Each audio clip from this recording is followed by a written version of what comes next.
This is a stimulus update and daily news report. Looks like we are heading towards disaster. Republicans blocked a bill to avert a government shutdown and raise the debt ceiling, which means that if nothing is done in 2 days, we will have a government shutdown. I'll play a video clip from Mitch McConnell, the reasons why he blocked the bill. Also play a video clip from Chuck Schumer.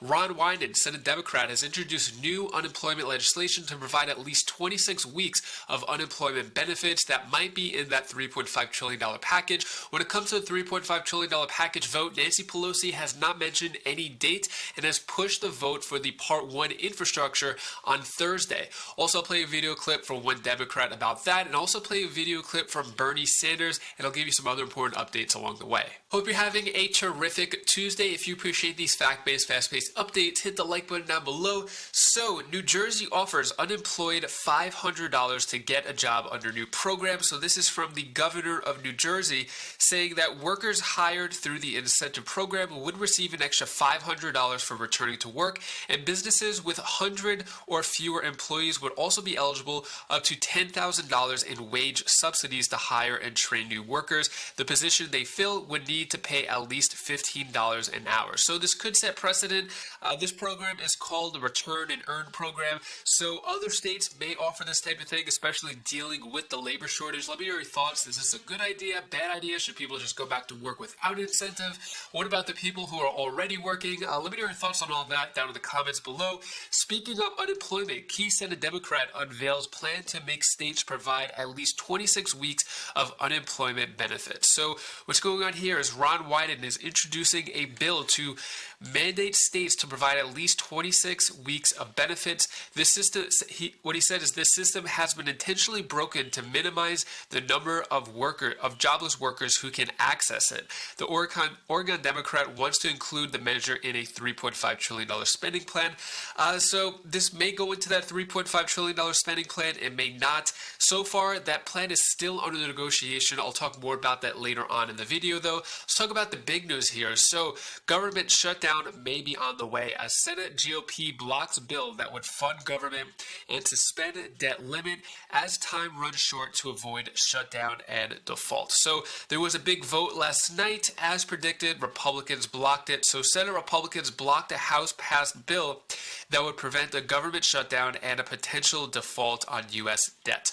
Lawmakers have to pass an appropriations bill by Thursday to avoid a shutdown and need to suspend or increase debt limits sometime in the next few weeks to prevent a default.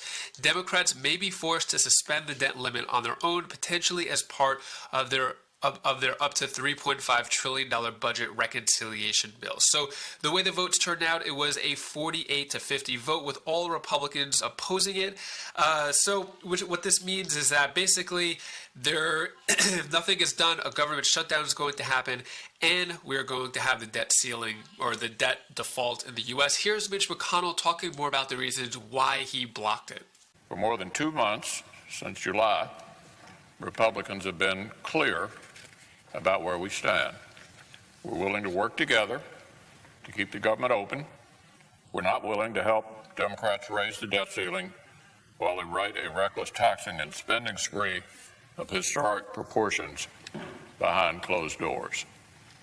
Democrats control the entire government, the Senate, the House, the White House.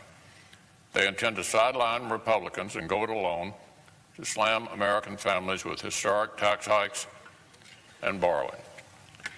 So they will need to raise the debt limit on a partisan basis as well. And they've known that for 2 months now. 2 months. What are your thoughts on what Mitch McConnell said? I think he brought up one good point, that the Democrats had 10 weeks to come up with some solution to fund the government, but waited literally until the last second. This vote is only 3 days before the government will shut down. They could have dealt with this a long time ago, so I think there is a good point there, but let me know your thoughts on what Mitch McConnell said. Here is Chuck Schumer talking more about that. America doesn't pay its debts. Our country is staring down the barrel of 2 totally Republican-manufactured disasters, a government shutdown and a first-ever default on the national debt. The impacts of both would gravely harm every single American in this country. Republicans would let the country default for the first time A few moments ago, the Senate had an opportunity to begin solving these problems right away. Democrats did their part and voted yes. But Senate Republicans, meanwhile, voted to drive our country straight towards a government shutdown and the first default in our country's history. Let me be clear. What the Republicans in the Senate did tonight is not normal. This isn't your typical Washington fracas, and it shouldn't be treated as such. It has far more severe consequences than the typical political catfight. Republicans know the consequences of their obstruction. They know a default would likely create a recession. They know that middle-class families will suffer immensely. They've heard the same warnings that we have. And by many calculations, the Republican default will raise the deficit by more than the American Rescue Plan. And yet, Republicans still obstructed tonight. It's one of the most reckless, one of the most irresponsible votes I have seen taking place in the Senate. And it should send a signal to every family, small business, market watcher about who in this chamber is in favor of endangering the economic stability of our country and who isn't. What are your thoughts on what Chuck Schumer said? He brings up some good points too. This is the moment that Democrats and Republicans have to work together to help the government, to help the U.S. civilians, and stop playing a childish playground game of tit for tat, trying to outdo one or the other. Both Democrats and Republicans are in the wrong of this, at least at that Senate level. Let me know your thoughts on that down in the comments below. Moving on, let's talk about infrastructure and that $3.5 trillion package. So Nancy Pelosi delays infrastructure vote after progressive pressure. So there was supposed to be a vote yesterday, and I think after pressure from Pramila Jayapal, who is the Progressive Caucus leader, looks like Nancy Pelosi has now moved the vote until Thursday. So Pelosi steers Democrats toward infrastructure vote without spending bill in tow, meaning that she has scheduled the vote on Thursday for the infrastructure vote, but no mention of that $3.5 trillion package. What she said yesterday is, it all changed, so our approach had to change. We had to accommodate the changes that were being necessitated, and we cannot be ready to say, until the Senate passed the bill, we can't do infrastructure.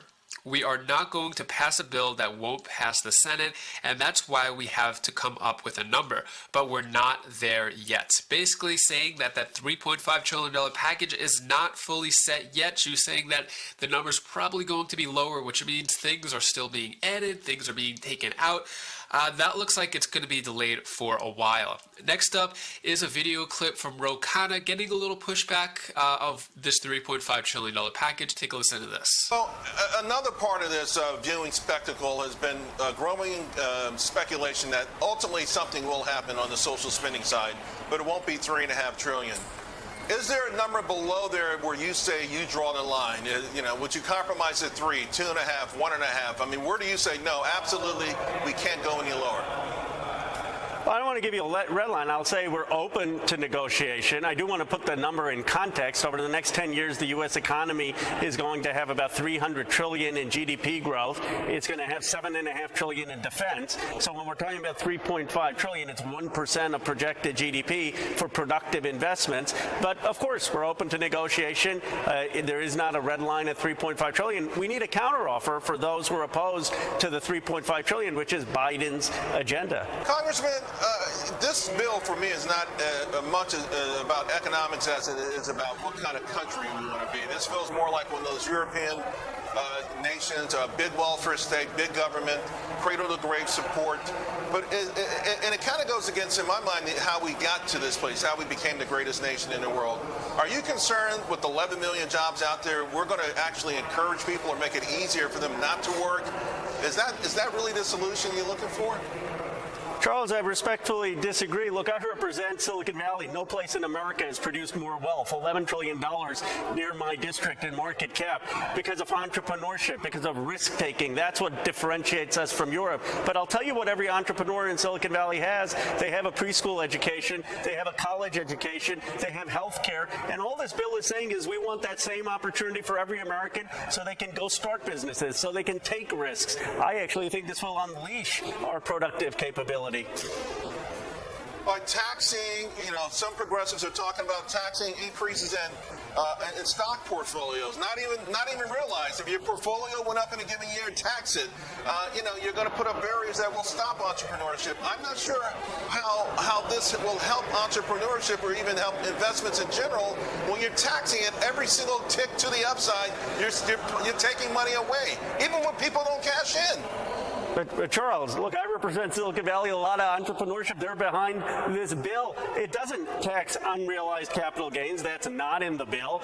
Here's what it does. It moves the top rate from 37% to 39%. I think people making over $50 million a year or even over $1 million a year can afford to pay 2% more in income tax. It taxes corporations at 25%. I got to go. I love these conversations with you. There's a big difference between $1 million a year and $50 million a year. Take it from me. I appreciate it. What are your thoughts on what Ro Khanna had to say about that $3.5 trillion package?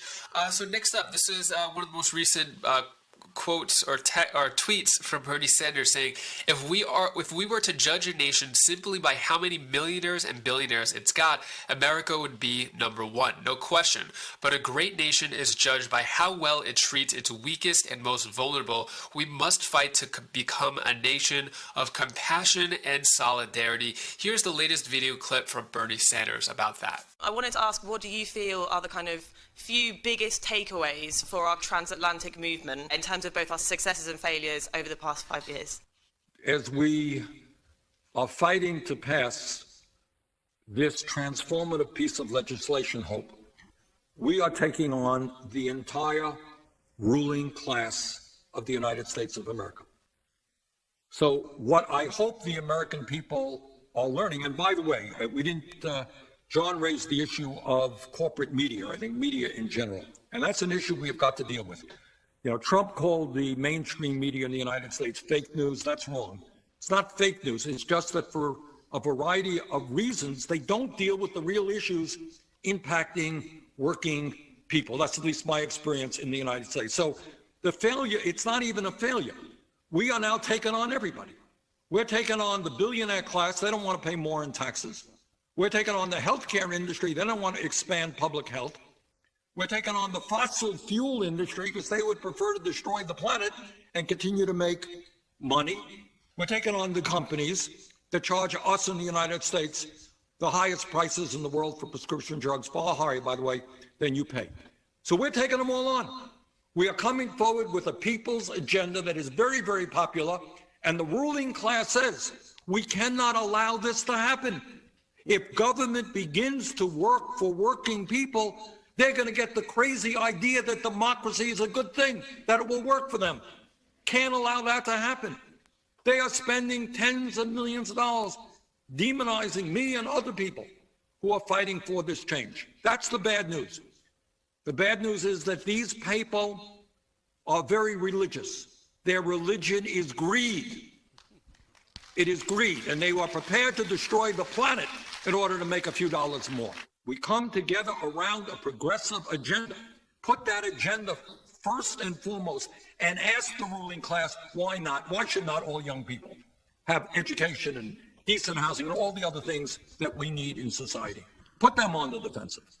So, but thank you very much, Hope, for that question. And that is all the stimulus news I have for you today to hopefully brighten your day a bit.